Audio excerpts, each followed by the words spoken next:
आप में से कितनी माताएं जिन्होंने कभी जिंदगी में 16 सोमवार करा हो? हाथ उठाओ जरा। करें 16 सोमवार? किन किन ने करे जरा हाथ उठाओ तो। हाँ दिख गए, ठीक है, ठीक है।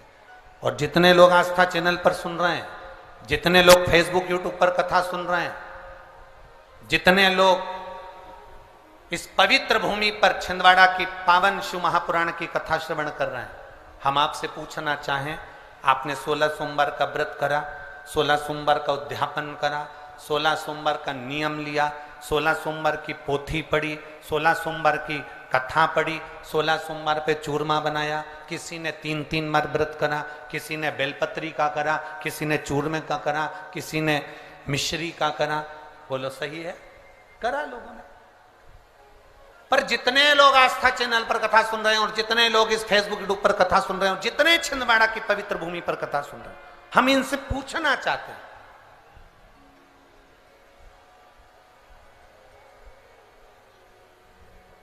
5 व्रत नहीं, 6 व्रत नहीं, 7 व्रत नहीं, 11 व्रत नहीं, हमारे सनातन धर्म में तो 11, 21, 51, बोलो सही है, 7, 5, ऐसा नियम चला आया है हमारे सनातन धर्म का कि 5 व्रत करना है, 7 व्रत करना है, नवरात्रि के 9 व्रत करना है, 11 व्रत करना है, 21 व्रत करना है, 31 करना है, 108 करना है, 1008 करना है। ऐसे नियम हमारे शास्त्रों का चला आया।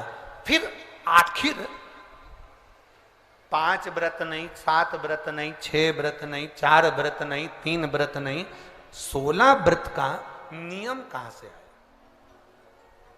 16 व्रत ही क्यों?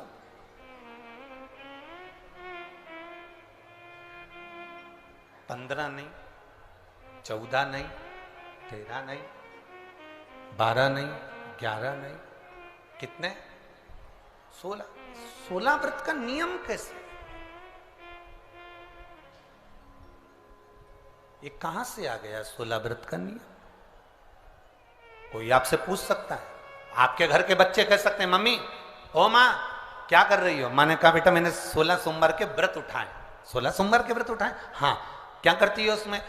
बेटा शाम के समय जब तीसरा पहर होता है, प्रदोष काल होता है, प्रदोष का जो समय होता है, शाम का जो समय होता है, उस शाम के समय पर हम 16 सोमवार का पूजन करते हैं। शिव जी का शिवलिंग का निर्माण करना या शंकर भगवान का शिवलिंग घर में उसकी पूजन अर्चना करना, उसका निर्माण करना और पूजन करके जो भी चीज से हमने सोमवार करे हैं, जो 16 सोमवार के प्रथम सोमवार में चूरमे से करो, चाहे तुम बेलपत्री से करो, चाहे तुम मिश्री से करो, जिससे तुम पहला व्रत करोगे, 16 की 16 व्रत उसी चीज से होंगे, उसी प्रसाद से होंगे। तो बच्चे कहेंगे, माँ ये 16 व्रत का विधान कहां से आया? 16 व्रत का नियम कहां से आया? आपके बच्चे पूछ सकते हैं, आपसे पूछेंगे, आपके बच्चे आपसे पूछेंगे कि ये 16 व्रत का विधान कहां से आया, 16 व्रत का नियम कहां से? तब आपको बताना है। अवंतिकापुरी उज्जैनी में एक कन्या रहती थी जिसका नाम सुगंधा था। बड़े ध्यान से सुनना, 16 सोमवार के व्रत तो आपने बहुत करे हैं, पर 16 सोमवार में 16 सोमवार का नियम कहां से आया? 15 नहीं, 14 नहीं, 5 नहीं, 6 नहीं, 7 नहीं, 21 नहीं, 20 नहीं, 16 का नियम कहां से आया? वो 16 के नियम को जाने। और यहीं से 16 सोमवार व्रत की प्रारंभता है, इस कथा की प्रारंभता। और जिन जिन को स्मरण में ना हो, मेरी माताओं से निवेदन है, जिनको नहीं मालूम है कि 16 सोमवार के 16 व्रत का विधान कहां से आया, उनको आप सुना सकते हो, आप उनको बता सकते हो। अवंतिकापुरी में एक सुगंधा नाम की एक बड़ी सुंदर कन्या रहती थी, बड़ी सुंदर थी। उसमें उसके चेहरे पर बड़ा आकर्षण था, उसके चेहरे पर बड़ी चमक थी, उसके चेहरे पर बड़ी रौनकता थी, बड़ी रौनक। अब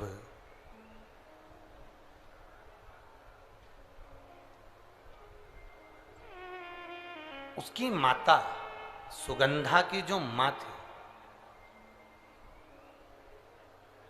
सुगंधा जो कन्या थी, उसकी जो माता थी जिसका नाम रेणुका था, वो रेणुका एक काम बड़ा विचित्र करती थी।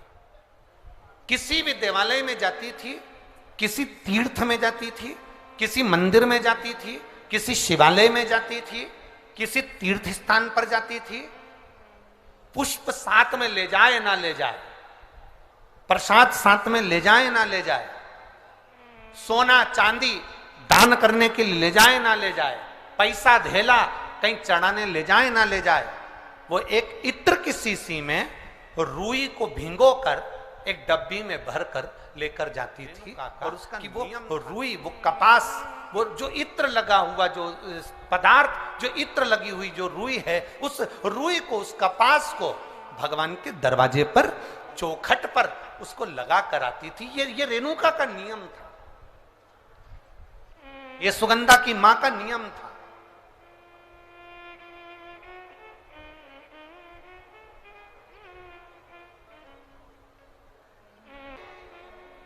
वो नियम हमारे लिए सिद्धता देता है। आप में से कई माताएं ऐसी बैठी होंगी जिन्होंने नियम लिया होगा कि मैं शिव जी के मंदिर में जब भी जाऊंगी, मैं देवादिदेव महादेव के मंदिर में जब भी जाऊंगी, मैं शंकर भगवान के मंदिर में जब भी पहुंचूंगी तो वहां झाड़ू लगा दूंगी, मां पोछा लगा दूंगी। बैठी हैं ऐसी माताएं यहाँ पर जो मंदिर में जाकर कभी झाड़ू पोछा लगा देती हो, हैं? तो आप जाकर शिव के मंदिर में बुआरी लगा रहे हो, झाड़ू लगा रहे हो, पोछा लगा रहे हो, या जो बहुत सारे दिए लोग लगाकर चले जाते हैं, जलाकर चले जाते हैं, दिए ठंडे हो जाते हैं, उन दियों को भरकर एक डलिया में, एक खोखे में, एक जगह पर ले जाकर आप रख देते हो, उसका पुण्य कितना है? शिव महापुराण की कथा करी, कितना पुण्य।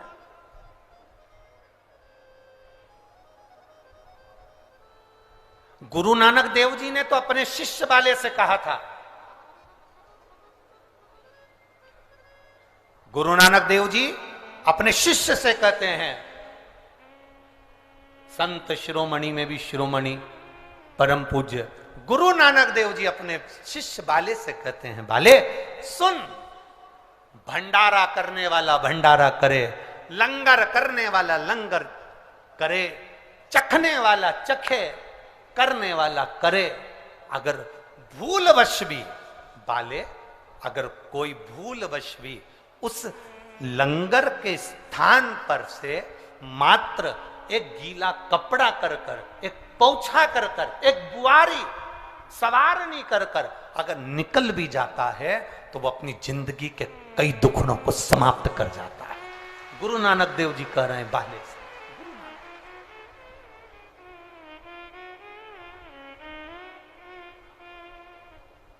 अब शिरोमणि संतों में शिरोमणि गुरु नानक देव जी कहते हैं कि कोई लंगर करे, कोई लंगर चखे, मतलब कोई भंडारा करे और कोई भंडारा खाए, कोई लंगर करे, कोई लंगर चखे। अगर वो चखने वाला भी उठकर चले गया और वहां पर से आप अगर निकल कर जा रहे हो और आपने अगर मात्र वहां सवारनी से आपने मात्र झाड़ू भी लगा दी, पोछा भी लगा दिया, उसको कहीं ना कहीं किसी ना किसी रूप में आपने सेवा कर दी, तो उस सेवा का फल क्या है? तो गुरु नानक देव जी कहते हैं उसका फल यह है कि आपकी जिंदगी में जितने जितने दुख, जितनी जितनी तकलीफें, आपकी जिंदगी में जितना जितना कष्ट, आपके जीवन में जितना जितना रोग, जितनी जितनी तकलीफें आपके जीवन में आ रही होती हैं, वो सारी की सारी तकलीफें अपने आप समाप्त होती चली जाती हैं, अपने आप समाप्त हो।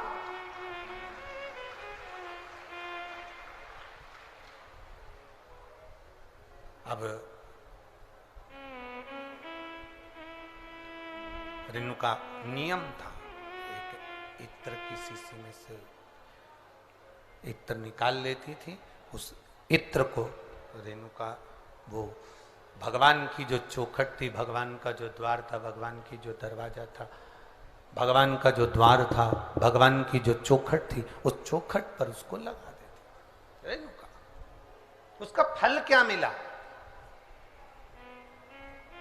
अभी इस पत्र के माध्यम से अपन ने सुना, इन्होंने जो फोटो लगाए करे सब, इस पत्र के माध्यम से अपन ने देखा कि डॉक्टर ने कह दिया, डॉक्टर ने बोल दिया कि गर्भाशय में जो बच्चादानी है उसमें इतना तत्व नहीं, इतना बल नहीं है उस बच्चेदानी में कि वो बच्चा सहन कर ले। पर पहले भी आपको कथा में कहा, देवता देते हैं पल्ला झाड़ कर और महादेव देते हैं छप्पर झाड़ कर। ये महादेव की देने की रीति बड़ी